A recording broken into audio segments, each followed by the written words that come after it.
We were about to leave for this event, got a call from our manufacturer, $500 million manufacturer of FDA products. We got the call from our rep who said, I have some bad news, ran out of money, Chapter 7, doors locked, everything's closed, we're done. We were doing $600,000 of profit a month. Quickly, our profit went from $600,000 to $600,000 a month loss. And I'm running along the Boise River with Pam, and I said, can we talk about the situation? And Pam said, let's do it. She said, what's going on? She knew exactly what's going on. I said, what's going to happen is that 1,000 people in our ecosystem are going to lose their jobs. She said, and then what? I said, we'll probably owe the IRS money. She said, then what? I said, the house is gone and the cars are gone. And she said, and what are we doing the next day? I said, getting to work. She said, and where were we in 5 years from now? I said, selling our next business between 30 to 50 million. So she said, so what are you afraid of? What's holding you back? Let's go. Eventually, the company got to a $900,000 per month profit. But going through that arc, everyone that was there were warriors. They were all in. I'm so proud of the team that was there. Tom, welcome to the show. So glad to have you here. Thanks for joining us and in person as well. Justin, can't tell you how excited I am to be here. Well, I got a chance to attend one of your M&A events live in person with our mutual friends Tan and Tim Francis, and they put on a great event, as you know. And you guys, you and Matt, were just fantastic, and Brian Burt, and it was just a killer event, and demonstrated your expertise in the industry really well. It was so well done, and your daughter spoke. I mean, it was just awesome. The room was, well, what lights me up is to be around entrepreneurs. I love entrepreneurs who are looking for what's next or how to take their business to the next level. And they're open-minded and they're curious and they're hungry. And you put me in that environment is what gives me energy. Ah, it's so fun. Well, we had mentioned off camera, and I think it's worth mentioning, we both have built our own mastermind communities, and you know, part of it is like, hey, we want to serve, we want to bring smart people together. But then there's this selfish part where we're both kind of like, yeah, this is the community for me. Like, this is where I get to learn and you get to learn, and we get to surround ourselves with amazing people playing the game of business and life and wealth creation at totally different levels with awesome ideas and great concepts, different business strategies that you would have never thought could be businesses standalone. It's really fun, right? There's this, you know, it's like, how do you level up? You surround yourself with really smart people that are hungry and curious, and then are always out to find a new way to do things. And that's what I love to share, what we've learned, right and wrong along the way. But more than that is by doing, I mean, we're doing deal reviews as you do, but deal reviews every single week. And we get to learn lessons and listen to creativity from the group. And I love that. Well, we're going to get into successes and failures today. We have to, right? It's like the foundation of any entrepreneur. You learn some of the best lessons that you ever get from the failures, where in the moment, it's the worst thing ever. And then, you know, future pace it by a year, 2 years, 5 years, 10 years. It's some of the greatest lessons and findings that we will ever get. It's the information that we couldn't see until it beat us down. Pretty fascinating stuff. So you've had experience, buying companies, starting companies. You have scaled a beauty and cosmetic brand over $2 billion in revenue. You've had a number of different brands over the years. I think you've been in the Amazon space. You've been in the media agency space. So you've really touched on everything. And I'm curious for you, is there a niche that you like better than other niches? Do you find that market timing impacts that? I would imagine that's yes. But yeah, how do you decide what industry or what niche you want to go into? Well, there's two things: what industry I like versus what industry I'm betting on now. And I'll share this, is that I spent so many years as a merchant and a marketer and a biz dev guy as we built our beauty brands and did acquisition along the way. And I love, I mean, I started in other products. My first business, my second business was all around beauty for 18 years. And there's so much that is beautiful, romantic, and science and storytelling and impact and things that it's a beautiful industry to be in. And so I love products. However, the product business, a brand business, is a very challenging business. That's right. And I kind of shared with you, in general, when you starting businesses from scratch is like being dragged through asphalt and glass. Yeah. and building a any type of brand, skincare, yes, but any type of product brand from scratch is like being dragged through asphalt and glass with a rope being pulled fast by a car. Yeah. So it's tough. I couldn't agree with you more. And today it's like, if you have the option to build or buy, why not buy? I mean, it's way more. So it's not fail proof, but it's way more risk adjusted. That's a great way of saying risk adjusted. Basically, is the riskiest thing with any business, any product, any campaign, any program, is getting it off the ground and getting the metrics to work at some level of scale. Yeah. Once you do that, then it's basically, you know what you're dealing with. And the question is, how far can you scale it and then tweak it as you go and evolve it? Well, I love being a student in your last event that you did, and not your live DealCon that you did, but the last kind of more boutique event. And I think one of my big takeaways is you had said something to the point of acquisition can solve many, if not most, of your problems. You might inherit bigger and better and higher quality problems, but they're exactly that. So from a life standpoint and from a business standpoint, can you elaborate how acquisitions can really kind of help you take a struggling business into a successful place, or a life that has become stale and you know, you're on a plateau and kind of like reimagined and full of passion and life and vibrancy?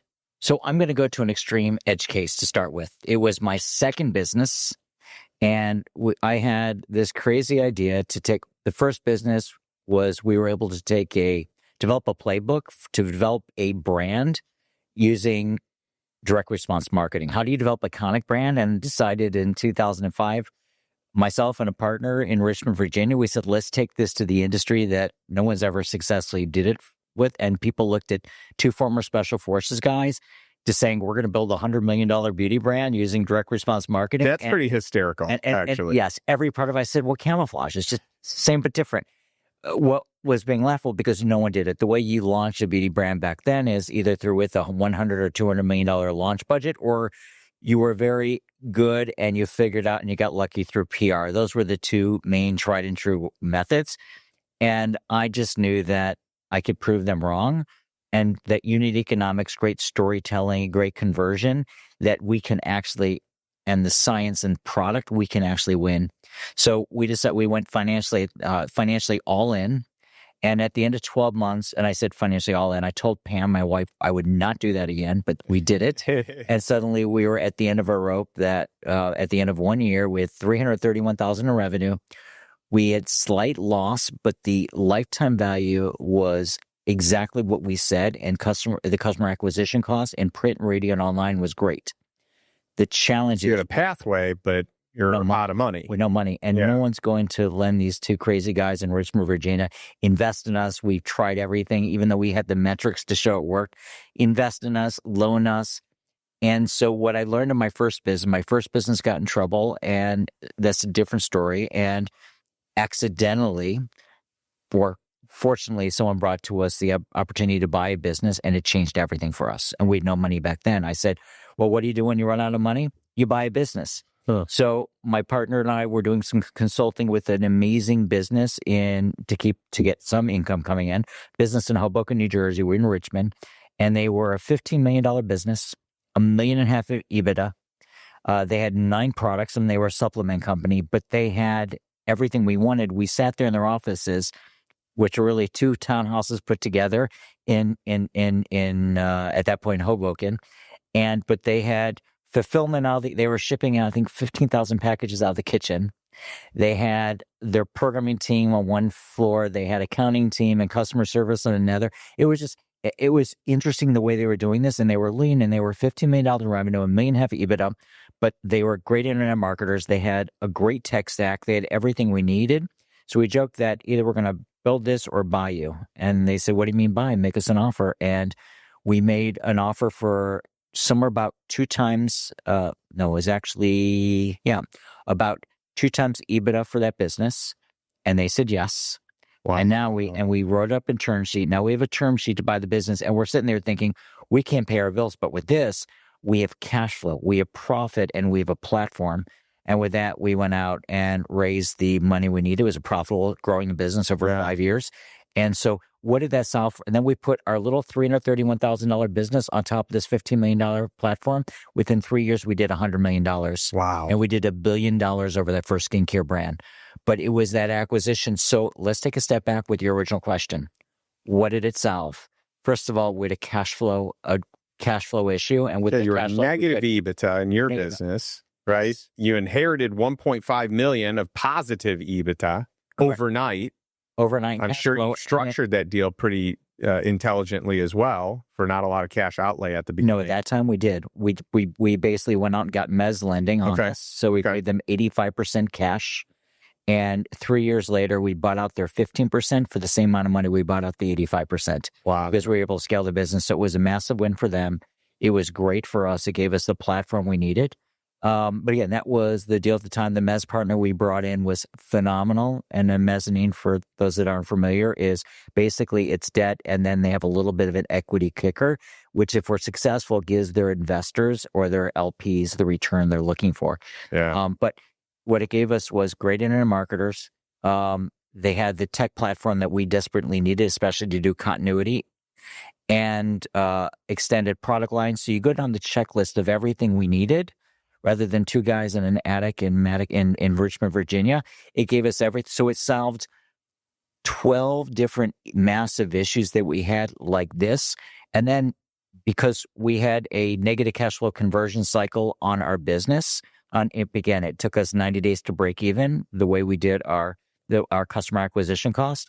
Suddenly, we're able to go put a line of credit in place again, and therefore we're able to then have. It grew to $17 million, our working line of credit. Working capital is everything. That's it. And combined, it gave us the tools we needed to scale. Oh, that's awesome. What a great story. And, for those of you that aren't familiar, like mezz debt is going to sit behind senior debt. So it's interesting. So you're probably going to pay up to be able to get that. Correct. Right. So, charging higher interest rates, but then you paid it down as quickly as you could. So a brilliant way of doing it it sounds like you didn't raise any equity at the beginning to do that deal. Nothing. So you guys retained all ownership. Right. And we had nothing left. Well, of course, I think they got 5% on the business. But, but from our perspective is we had nothing left, so we couldn't kick in equity. So a lot of debt lenders will want you to put in 10 to 20%, but at that point, we were done. Wow. Well, that's exciting. Something else that you've said often is that if you add a zero to anything, like you have this add a zero philosophy, but if you add a zero, what does it look like? Like, how does that change the game? And so I'm sure you've done that in these businesses. I mean, that's a prime example of one, but I'd love for you to kind of elaborate on that philosophy. Sure. There's a number of things about adding zeros to businesses. First of all, and I do it in life, just in general, is the problem is a lot of, it's our prefrontal cortex. It's the way we're wired. We put our hand on the stove. We say, don't do it again. But as entrepreneurs, we have failures. We hit the wall. Things challenge us. So our brain is wired. Don't stretch. Yeah. Don't get burned. And therefore, we take less risk and less risk. And therefore, we get not comfortable. We get stuck in our status quo. And the way that I break out of that is it starts with the mental exercise that says, okay, take your current business, add a zero to it. What would it take to be at that level? What would it look like? What would the operations? And then I go to the next level and say, now add another zero to it. Not them saying that's what you should do, but it's a way of getting a mental breakthrough. Mindset first. It's mindset first. Yeah. And then, so let me give an example to this if I can. Yeah. So it was the beginning of COVID. Drew and I knew we were going to sell our business, but everything was put on hold at the very beginning of COVID. We lived in Northern Bergen County, New Jersey. Our offices were then in Jersey City. It was a 3.5 hour commute. That's crazy. Wow. Every single day. So suddenly I didn't have this. I had no interest in watching Tiger King every day and getting drunk. So it was a great opportunity just to reach out to my network and talk to people that I don't get a chance to talk about and catch up. I called Brian Burt here in Austin, and who has a great Amazon agency. I met him years ago through another mastermind I was in. And so I said, Brian, we've always talked about doing something together. How about now? Let's buy a brand together. And he said, I'm game. So then a day later, talking to Brian again, I said, no, we talked about that one brand. Why don't we buy over time 10 brands? Are you game? He said, yeah, that would be a lot of fun. And we're putting our time in something with a higher ROI. I think that would be great. And then I thought about it for the weekend. And we talked on the following Monday. I said, Brian, let's start doing this. Any interest in buying over time 100 brands? Whoa, you really upped it. Now, so that it's a crazy, stupid statement that I start with this. Then I ask, I was reading an article by a Harvard professor. I forget his name right now, but he said, one of the best questions you can ask that gets past operational blocks is, what would have to be true to make this possible? Because typically you talk to operations people, they'll tell you, well, we can't do it for this reason. So, which is great, but then you reverse it to them, your operations people, your CFO, the people that are there to protect you and say no. And you would ask the question is, what would have to be true to make this possible? Well, that's what we did is we said, what would have to be true? And we have operating assumptions. Atlantic Coast Brands, we had challenges managing over 3 brands at any one time. Why? Because where does most of your resources go? Goes to your largest brands where you have your higher ROI. If you're going to implement a new product in your campaign, you want to put in your largest brand or your smallest brand. Right. So therefore, it's this this reinforcing loop that basically your energy goes for your biggest brand.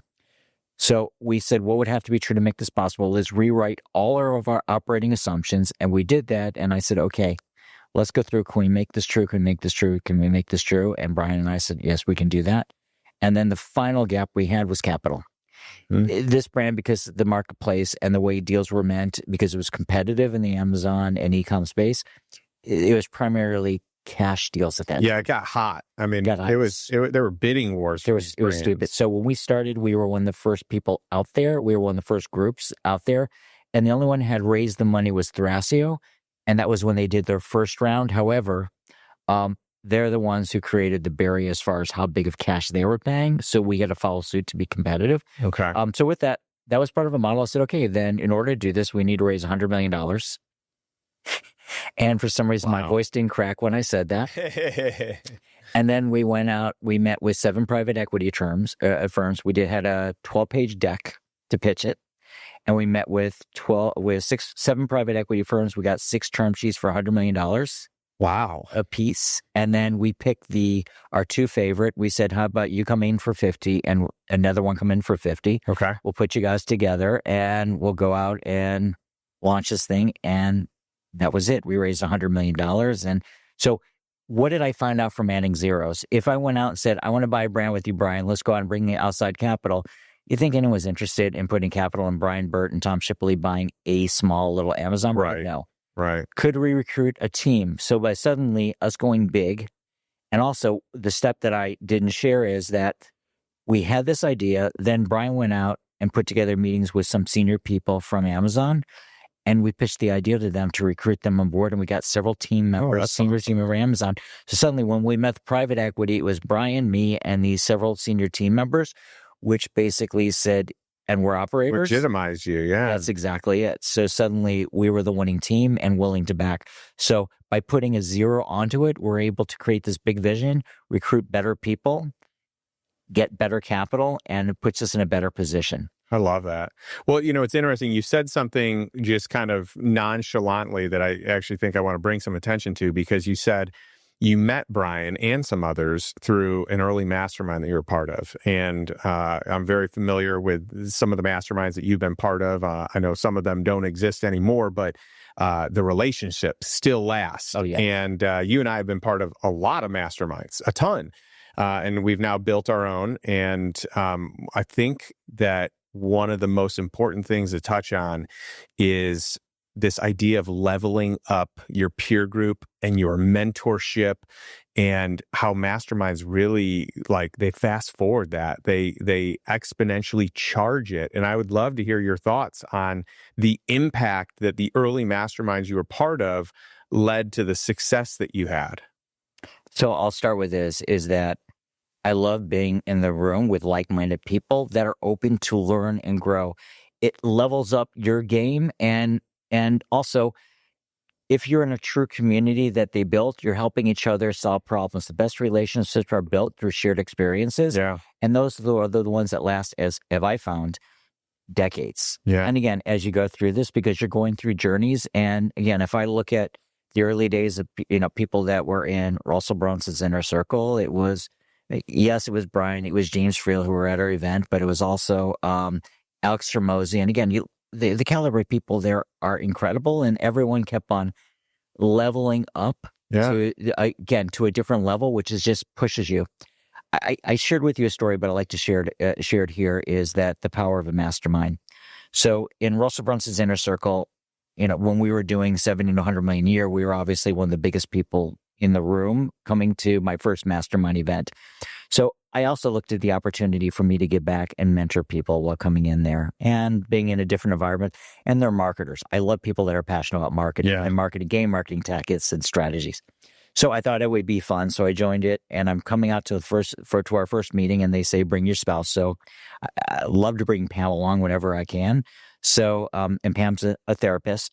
So, we were about to leave for this event, and then we got the call from about a month before. Got a call from our manufacturer, $500 million manufacturer of FDA products, FDA-approved products, and our main product, our continuity products, they manufacture it, and the sole manufacturer of the year. They're $500 million a year manufacturer, so we're good until we weren't. We got the call from our rep who said, I have some bad news. We just ran out of money, and we Chapter 7, doors locked, everything's closed, and we're done.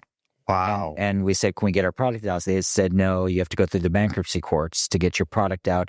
We said manufacturer, but they had the license. They had the approval of the FDA. And so we called our attorney. They said, well, you can't do anything until it goes through bankruptcy and figure out a way to get the bankruptcy courts. And then I said, how long will that? And that could take 3 months. It could take 6 months. It could take a year. And then on the other hand, we had, I said to our FDA attorney, okay, we have the resources. Let's go out and let's get our own approval. She said, I'm going to rush it, and we might be able to do it in 18 months. I could bring it on 16 months. Now, if you're shifting out a monthly beauty product, let's talk about shampoo and hair regrowth product. What's a woman going to do? Is she going to wait 30 days? She's going to find a new product. There she is, and she's going to cancel. Yep. So we saw So what I had, let me just share this with you. In that September, we got 3 term sheets to buy the business, one for $55 million, one for $65, and one for $75 million. We were doing $600,000 of profit a month. Quickly, our profit went from $600,000 cancellations of our continuity, went to $600,000 a month loss. Oh my goodness. That is brutal. So suddenly going from the high, wind at your back, you're at the mountain, finally you're seeing that ticker, the moment of crossing the finish line with the yellows, with the yellow band, and you're crossing it, and we see ourselves there, and suddenly just having our legs cut off from under. It's what I call the lows, right? That's right. And everyone physiologically happens it. For a lot of people, it's your gut. For me, it's a lot of times I feel the weakness at the knees, just a little bit of I feel that emotion. And so we tried a lot of things, and our bank called up right as I was leaving for Boise for the first inner circle meeting, and our main lender called up, and we have 2 different forms of debt, but our mezz lender called up and said, something, we're cutting our losses. We're going to take the brand. We're going to liquidate as quickly as possible and take what we can, and we're moving on. Oh my goodness. And I said, give us a little time. They said, no. So here I am, the big shot, walking into and I'm running along the Boise River with Pam. It was about 6:30 in the morning. The sun was just starting to come up, and it was a cold day, but it was dark and it was damp. So I could barely see Pam through the mist, and you can cut it with a knife. And I said, can we talk about the situation, and can we go really dark? And Pam said, let's do it. She said, what's going on? She knew exactly what's going on, but it's part of the process we go through. And I said, well, I shared the situation. She said, okay, if you can't talk the bank out, turning things around and not pulling the company, what's going to happen? Pulling their note and their line of credit. I said, what's going to happen is that we're going to 1,000 people in our ecosystem are going to lose their jobs. She said, and then what? I said, we're not going to have any assets left because I'm personally guaranteed on the second line. She said, then what? I said, the way our taxes are structured, we'll probably owe the IRS money. She said, then what? I said, we lose, the house is gone and the cars are gone. She said, and then what? I said, she said, and then where we're living? I said, an apartment. And she said, and what are we doing the next day? I said, getting to work. And she said, and where are we in 5 years from now? I said, selling our next business between 30 to 50 million. So she said, so what are you afraid of? What's holding you back? Let's go. I'll tell you what, having a soulmate that is in it with you that can really kind of cut down what life and lifestyle has looked like to go backwards is a true treasure. Oh my God. I get emotional. I get very emotional thinking. Yeah. Having your ride and die person that's there, it doesn't matter what. Yeah. They're there and they believe in you no matter what is just,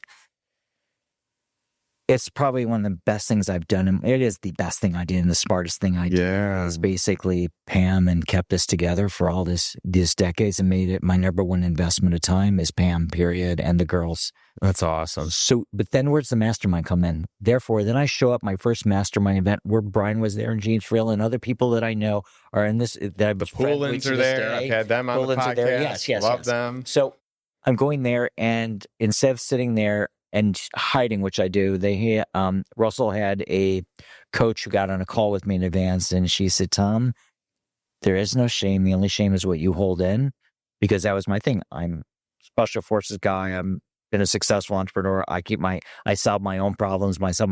I don't share my issues. I solve things. And suddenly I said, okay, share it. And just very vulnerably, I shared the situation. And I hate to say this topic that we might want to talk about is shame. Shared it. And suddenly around the room, people started giving advice.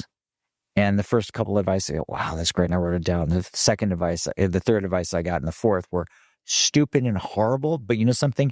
It inspired me for other ideas. Yeah. Thank you. That's great. And we went around the room, and then Russell went last, and I had a whole page of ideas. Brilliant. And started the formulation of a plan. The next thing I do is I called, because I was in War Room, Ryan, Roland, and Larry. Say, guys, here's where I'm at, another mastermind. Here's my situation. And they started sharing ideas and sharing me specifics on what to do. I said, this is great. Went back to my company and I met with my CMO and said, said, here's some ideas. What do you think? He said, we tried it all. It doesn't work. And I said, I know we've been together for 7-8 years, but we're done. This is your last day. And it was that was really brutal for a number of reasons. Sure. But, and then with that, two of the people I were counting on most to execute without him there also quit because they were loyal to him. Wow. So then I went out and I went to a recruiter. I said, I'm looking for a person who the best digital marketer you can find. That's just someone who's brilliant that would be all in. And I need the same thing for Amazon. She gave me a couple of incredible candidates. But then as I shared our situation, I found two warriors who said, because I'm not going to hire a situation. We're in this and jumped in this. And I'm going to say the next 12 months were the best in business ever, growing from 600,000 of loss to profit, 600,000 a month loss, and then getting back to that level. Eventually, the company got to a $900,000 per month profit. But going through that arc and every day just testing and me talking with the bank, here's the plan, give us 2 weeks. Here's our results. Give us 2 weeks of reading the data. We're quickly implementing at speed and testing things we've never done before that were hesitant. But everyone that was there were warriors. They were all in. I'm so proud of the team that was there. That's an incredible story. And I love the way that these masterminds, these relationships powered you through and gave you the insight to be able to make moves you otherwise wouldn't have made. I mean, it was more likely that you were going to fold than figure it out. And then you trusted your gut also on the people that you needed to partner with to get you to that next level. So it's a real testament to your grit, but also to your willingness to be vulnerable and your willingness to just share all the details and take coaching and accountability from your peers. Yeah, and you know this, the entrepreneurial game it's a brutal game. Right. It's brutal, it's harsh, it's lonely. And even if you have a partner, you're not necessarily always on the same page, which makes it even lonelier. Yep. So having a group of people that basically don't have a stake in the game, basically, and you can be honest and open and get feedback is just something that, and to give you that energy, because we constantly need, we're driven, we're possessed, we're someone said, who was it? My daughter said, I came to a conclusion. Entrepreneurs are sick in the head. And I said, in certain ways, you're absolutely correct. I just call it deviance. Right. It's what drives us. We see problems and we have to solve it, that we have this, we don't quit. We have this level of grit where the level of stress and pressure that would break most people is our Tuesdays. Yeah, but so true. And I love surrounded by people that just are in it. We are the men in the arena, right? Yes. Well, and I think that your background being in IDF Special Forces probably played a role in that grit and in your desire to figure things out. And I'm curious how those skills that you learned and developed there translated to being an entrepreneur and doing it at the highest level. I had an unfair advantage when I got out, and it's what the James Clear Atomic Habits. Yeah. Great book. But I always love the way he talks about is assuming the identity of the person that needs to accomplish whatever it is and see if you can pull that forward to now, because most of us become the person that we need to be to accomplish whatever great task we're doing. We never start off with the skill set. So in the Army, that's really where it was, where basically is a crazy 21, I went as an old man at the age of 21, but a 21-year-old kid having this crazy vision that I'm going to be in Special Forces in a place where I don't even know the language, and athletically I'm okay. Now I'm not top, I'm not Olympian, and have this vision, but it didn't.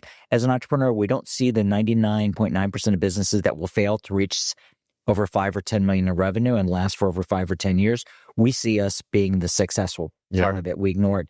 So starting from those numbers of in this case, it was 10,000 soldiers try to get in my unit, 1,000 are picked through number of tests and batteries for Hell Week. At the end of Hell Week, there are 25 of us. At the end of 18 months, there were 14 of us. Wow. But again, that gave me my mental philosophy as far as framing for the entrepreneurial journey, as far as what I can achieve.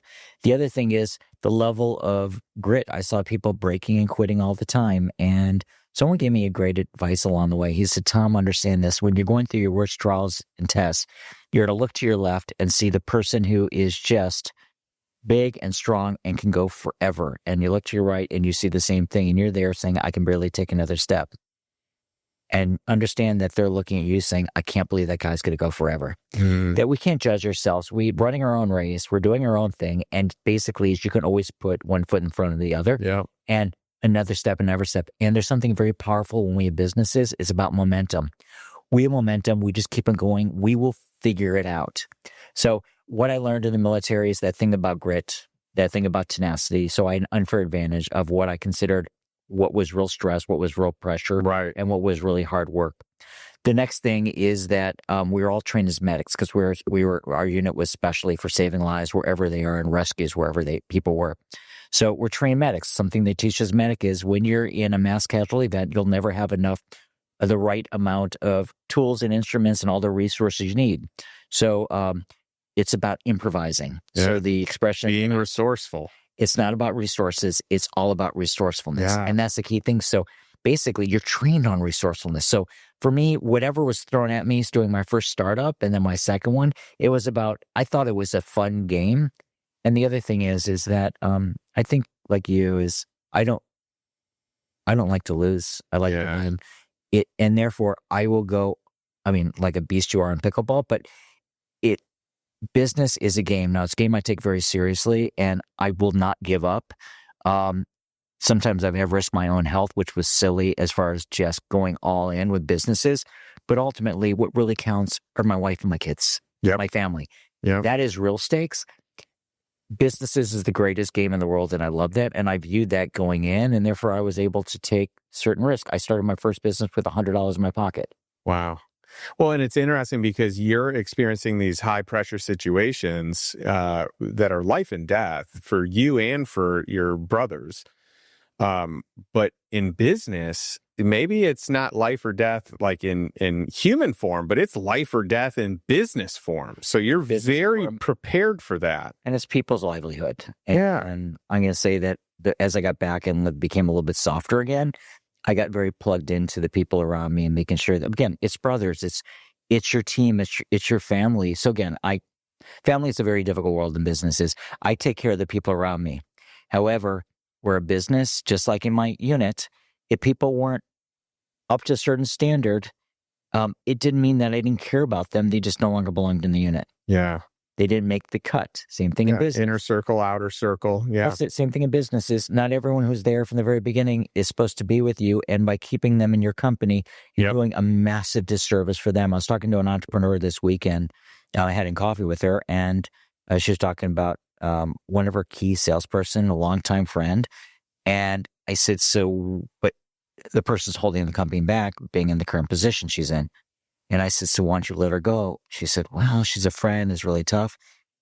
And I said, well, have you started putting her on a program? She said, yeah, she's been on a performance improvement program for 90 days for the last year. I'm like, wow. And I'm going to steer this. I said, that's just cruel to do to her. Yeah.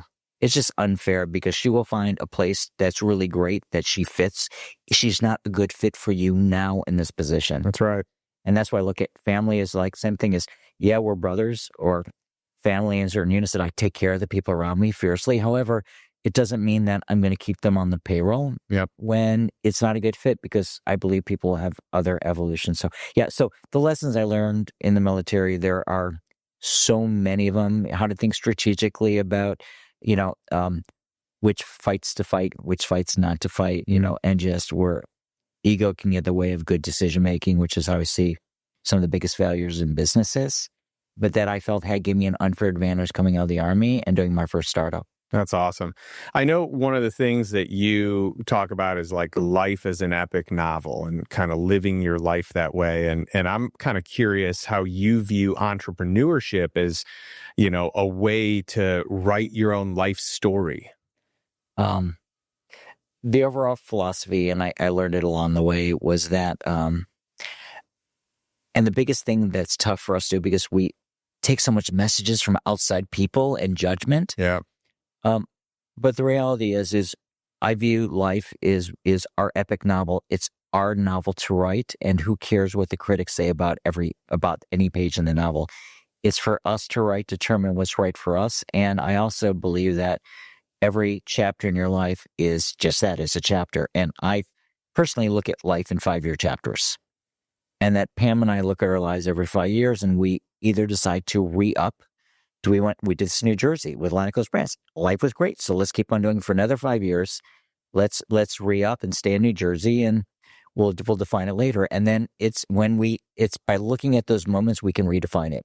Yeah, I can change the business I'm in. I can sell my business. I can start a new one. I can do some transformation in my business. I can do basically is you're not trapped. A lot of people, business owners, and you've seen this. You work with so many. They definitely feel trapped. They feel so trapped on their EBITDA, the revenue, what they're doing. They might not enjoy it anymore, but they feel stuck. It's like having golden handcuffs in your jobs. And I'm thinking, that's right. There's very few people that when they take massive leaps of faith and they take jumps, that maybe that thing didn't work, but it's the next thing or the next thing. Just keep on going and trying again and don't end up in a better position. And therefore saying, I'm stuck and I have no choice. That's what freedom is about. We have choice. And therefore, I like to make conscious decision based on chapters and even businesses.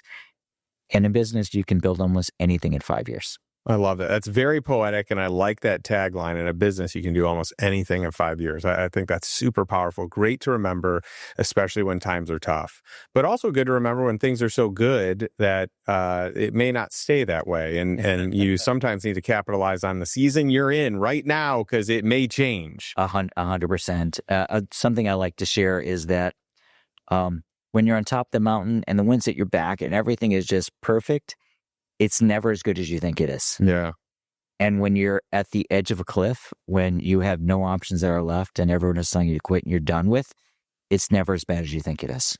That's good. That's powerful.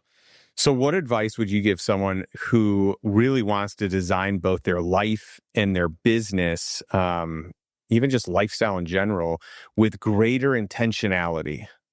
The toughest question for most people to answer is why? What's your why? And I'm going to say it's what's your why for now. It doesn't have to be permanent. Things change. We learn, we grow. But what's your why? What's really, really important for you? But think deep about that. And then how can you design your business and your life, and we all have seasons. Some season is, I want to put more time into my kids, and that's really important for this season. And great. Yeah. I want to figure out how to balance both. I want everything. It really doesn't matter.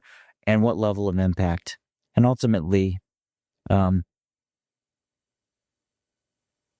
you have nothing, that next level of dollars that you're in seems to mean everything for you when you have nothing and when you can't even figure out how to make your basic bills or keep a roof over your head. Though I'm going to say this is think about your life. And we talked about this. Think about your life, what's my life, 10, 20, 30, 40, 50, 60 years, whatever that point is where you're kind of done with your career and towards you're really winding down, and you look back over the years is what's important. You're going to think back to, it's my wife, it's my kids, my husband, or my significant other. That's really important for me. It's the people that I impacted along the way. And that's what really counts. Those are the stories that you remember, is look where the people that I was able to help along the way, and look what they're at now, and look at the impact I have in the world. So as you say your why, how do you intertwine that? Especially as an entrepreneur, where entrepreneurship is as difficult. So how do you actually intertwine that to making sure that you're making the investments there, as well as figuring out a way to pay it forward? Yeah, I love that. That's so beautifully said, very poetic. And I'm going to just throw this out there because I've been doing this for a long time. But I think that your spouse's why and your kids' why matters just as much. So you need to be fulfilling your why, right? Like you have to be filled up. But I think it's, as the leaders of the household, like we really need to support our spouse, our kids in finding their why. And that's why for my wife and I and for my daughter, we do these annual planning days. And we'll do it often over a couple of days.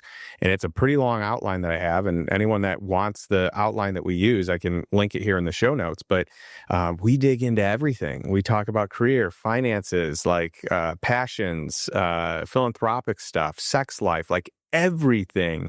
And we drill down. Your daughter? Well, no, that one is more spouse. So my wife and I, and then we have more of like a kid-friendly version of like dreams and goals. How young were they when you started? So we started doing our dreams workshops, probably when my daughter was like 6 or 7, and we've just kind of grown it as her attention span has grown. So, this full, marriage and planning day, my wife and I literally dedicate a day to it. And sometimes it's 2 days, and we'll do an overnight. We'll go to our favorite restaurants, during the process, but we dig into everything. And I think it's important that I dream and I have goals and I share those with my wife, and that Jennifer has her dreams and her goals and she can share them with me, and I need to help her accomplish those. And then we'll do that session with our daughter where she comes up with her dreams and her goals and things that she wants to do. And that informs even some of our travel, right? So like one of our next trips, my daughter wants to see the Eiffel Tower. I've been to, France countless times. My wife's been to France, but we can't wait to go back because this is a dream on our daughter's list that she's going to become alive when she gets to experience it. But we would have never known had we not done this exercise. So it's powerful stuff. And even for my wife doesn't, quote unquote work. But she does, like, she has the most important role of all, which is, helping raise our daughter, and a lot of the things that she does around the home. And we used to be business partners in different ventures over the years. And she's done, a lot of the accounting and books and all kinds of stuff. But for her, I think she's in a season where she's looking to have some things that she's really passionate about that are outside of the family. But if we weren't doing these exercises, then maybe those don't come to light. Wow. I think it's so important that we dive deep. And I love that. I know that the longer you wait to start that, it's more difficult. That's right. Especially your kids in high school and say, sit down and do it. Getting high school kids to suddenly do things that is a lot more challenging than actually helping them on the journey. When it comes to your, it's funny because when my wife stopped working to have kids and we had kids, and she wanted to stay home with the kids, and I remember I told her job was, I said, I'm working like I'm working so you can have every day and just have fun and enjoy it and relish every moment with the kids. no guilt, just all in, because your joy will be my fulfillment. And she was talking to one of her friends, and she said, "Oh my God, I love our life. I love raising." She said, and her friend says, "I agree. I love this the best, but I would never tell my husband." Why not? Wow. Because if he knew I was having this much fun while he's working so hard, he resented. I'm going, oh my God, it's the opposite. Yeah. It's the joy, and it's just, and there are seasons for our spouses where it changes. Yeah. And so therefore my girls both were in high school. It was a new season for her to go back and get recertified as a therapist and to start a professional career, which gave her passion and whatever I could do to support her without pushing her. Yeah. That's the key thing. That's it. That's huge. Yeah. Because we have a tendency as entrepreneurs to want to get things over the finish line. Yeah. You can't do that with your and execute, right? Like, let's get this done. Let's what's the date? Just when you do it. All right. Do you want me to, right? Okay. Let me help you solve. The most embarrassing story. So Pam stopped working. She's home with Ayelet, our first daughter, and it's beautiful. And I'll take over the responsibility. She doesn't work, but if she can help me, support me, that'd be great.